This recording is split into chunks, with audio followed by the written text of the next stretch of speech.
জেলার মাটি সব ফসল চাষের জন্য উপযোগী। এমন কোনো ফসল নেই মেহেরপুরের মাটিতে হয় না, তাই বলা হয় মেহেরপুরের মাটি সোনার চেয়ে দামি।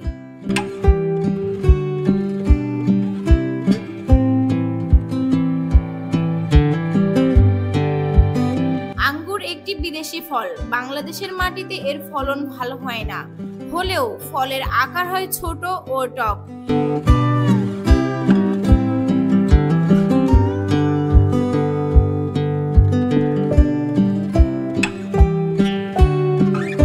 কিন্তু মেহেরপুর জেলাধীন মুজিবনগরের শিবপুর গ্রামের কসমেটিক্স ব্যবসায়ী শরীফুল ইসলাম বসতবাড়ির ৬ কাঠা জমিতে আঙ্গুর চাষ করে এনেছে ব্যাপক সফলতা।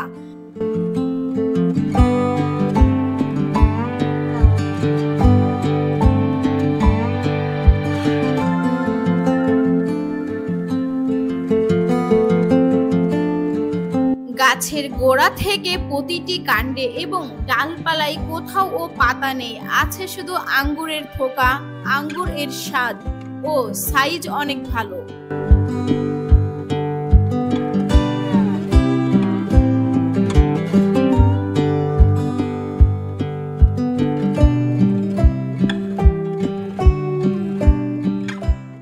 তো আঙ্গুরের চারাটা দেখে আমারও পছন্দ হয় যে আঙ্গুর ফল একটা বাড়িতে থাকলে ছেলেবেলে খেতে পারবে। এই আশাতেই একটা চারা আমি ফার্স্ট টাইম রোপণ করি। রোপণ করার পরে 7 মাস পরে ওই গাছটাতে ফুল থেকে ফলে পরিণত হয়।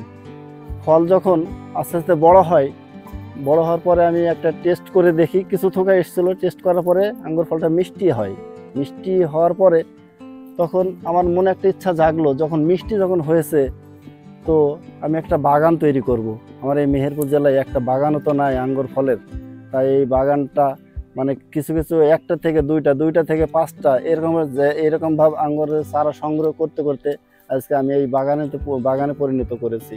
তো ইনশাল্লাহ মেহেরপুর জেলার বাসী হয়তো কম দামে আঙ্গুর ফল খেতে পারবে, এই আশায় আমি আস্তে আস্তে জাত সংগ্রহ করতে লাগি।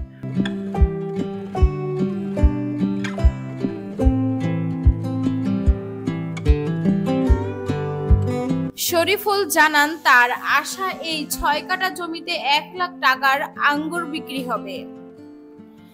আগামীতে সে নিজের জমি ছাড়াও জমি বর্গা নিয়ে আঙ্গুর চাষের জন্য আগাম প্রস্তুতি নিয়েছেন। এদিকে আঙ্গুরের বাগান দেখতে প্রতিদিন শত শত দর্শনার্থী তার এই বাগানে ভিড় করছেন আঙ্গুরের বাগান দেখতে।